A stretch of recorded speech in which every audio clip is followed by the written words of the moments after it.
365 jours pour nga dégg anglais nan ngay waxee sa vie quotidienne maanaam sa routine li ngay def ci journée bi ci anglais ci ay phrases yu yomb moom la ñuy gis tey balaa ñu ko vidéo maa lay ñaan nga abonné bu dee abonné go nga aimé activer cloche bi ba vidéo dugg bees nga bokk ñu koy njëkk seetaan ngir may ñu doole su dee baax na mën nañoo commencer.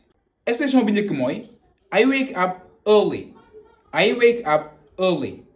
I wake up early boo ko waxee mooy je me réveille tôt maanaam damay yeewu ci lu teel voilà maanaam damay yeewu ci lu teel. I wake up early. I wake up early. Je me réveille tôt. damay teel a yeewu. wala boobu mën ngaa wax I wake up at dawn. I wake up at dawn. I wake up at dawn mooy je me réveille à l'aube maanaam njël laay jóg kon am nga deux possibilités I wake up early wala I wake up at dawn. deuxième expression bi mooy mën ngaa wax aussi I get up at 7 o'clock. I get up at 7 o'clock. I get up at 7 o'clock. I get up at 7 o'clock. 7h00 laa yeewu maanaam 7h ci suba. I get up at 7 o'clock AM right 7h ci suba laay yeewu maanaam 7h ci suba gi. I get up at 7 o'clock AM 7h pile ci suba laay yeewu. expression bi tegu mën ngaa wax I take a shower. I take a shower.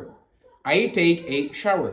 I take a shower mooy masangu voilà masangu mën nañu wax aussi I take a bath.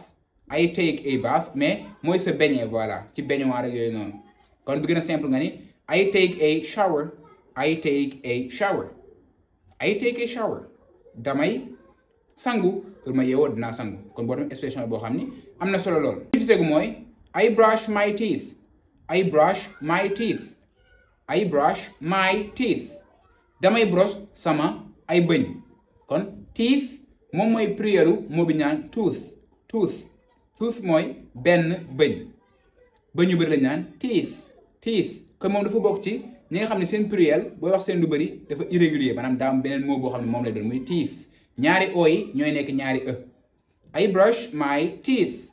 I brush my teeth après ma daa di brosse samay bëñ.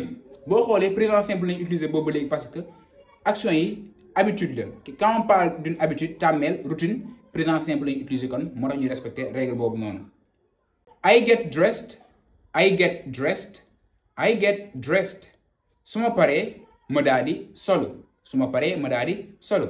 I get dressed. I get dressed su ma paree ma daa di solo. I have breakfast. I have breakfast. I have breakfast wala I have breakfast boo ci wax baax na I have breakfast soo paree ma daal di jël sama petit déjeuner ma daal di ndekki mën nga wax tamit I eat breakfast. I eat breakfast. I eat breakfast ma daal di lekk sama ndekki wala man daal di ndekki ba suur kële balaa nga dem fenn boobu wax ma togg wala ma préparer sama ndekki de naan I make breakfast. I make breakfast. I make breakfast ma daal di defar sama ndekki wala I cook breakfast. I cook breakfast wala ma daal di togg sama ndekki maanaam defar sama ndekki kon yooyu yëpp mën ngaa wax I make breakfast. I cook breakfast bu dee wàllu lekk ndekki mën ngaa wax I eat breakfast wala I eat my breakfast wala nga ni I have breakfast wala I have my breakfast boo ci wax baax na. I pray. I pray. I pray. I pray ma daal di julli. I pray. I pray. I pray ma daal di julli. I pray ma daal di julli. I take my bag. I take my bag. I take my bag. I take my bag. I take my bag ma daal di jël sama sac ma daal di jël sama sac. I go to school. I go to school. I go to school bu ñu defee liaison daal ni I go to school.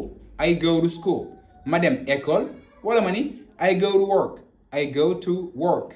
I go to work ma dem liggéey ji voilà ñaar yëpp boo ci wax baax na ak foo mën dem tamit moom ngay wax. I start work at 9 o'clock AM. I start work at 9 o'clock AM. I start work at 9 o'clock AM. 9h pile laay commencé sama liggéey. I start work at 9 o'clock AM. 9h pile ci suba laay commencé sama liggéey. I have lunch at noon. I have lunch at noon. I have lunch at noon. I have lunch at noon. I have lunch at noon maanaam midi gi ci laay añ midi gi ci lay añ kon lunch moo lay jàppe comme añ voilà breakfast moom mooy ndekki lunch moom mooy añ dinner moom mooy reer I have lunch at noon I have lunch at noon midi lay daal di añ midi lay daal di añ I finish work at 5 p.m. I finish work at 5 p.m. I finish work at 5 p.m. 5 heures ci ngoon maanaam 17 heures lay pare sama liggéey ak heure boo mënti pare moom ngay remplacer ak heure bi rek exemple nga wax I finish work at 7 p.m. 7 heures maanaam 19 heures ci ngoon moom lay pare sama liggéey boo ci wax baana I finish work at nga def heure bi ngay pare kon loolu leer na I go home I go home I go home I go home ma dellu ci kër ga wala ma demaat ci kër ga loolu itam mën ngaa wax I go back home I go back home I go back home ma dellu ci kër ga nga wax I go home wala nga ni I go back home voilà I go back home ma dellu ca kër ga I cook dinner I cook dinner I cook dinner I cook dinner I cook dinner ma daal di togg reer I cook dinner ma daal di togg reer I watch TV I watch TV I watch TV I watch TV ma daal di seetaan télé I watch TV I watch TV ma daal di seetaan télé I read a book I read a book I read a book I read a book I read a book ma daal di lire benn téere benn livre ma lire benn livre et pour finir I go to bed I go to bed I go to bed I go to bed ma daal di dem tëddi ma daal di dem tëddi voilà kon su ma ko tënkee ci gàttal mën nañoo wax pour mu gën a gaaw voilà ci expression yëpp mën ngaa wax I wake up early damay teel a yeewu I get up at 7 o'clock bu 7 heures ma daal di jug ci lal bi I take a shower ma daal di sangu I brush my teeth ma daal di brosse samay bëñ I get dressed ma daal di solu I have breakfast ma daal di ndekki I go to school ma dem ca école ba wala ma ni I go to work ma dem ca bërëb liggéeykaay ba I start work at 9 a.m.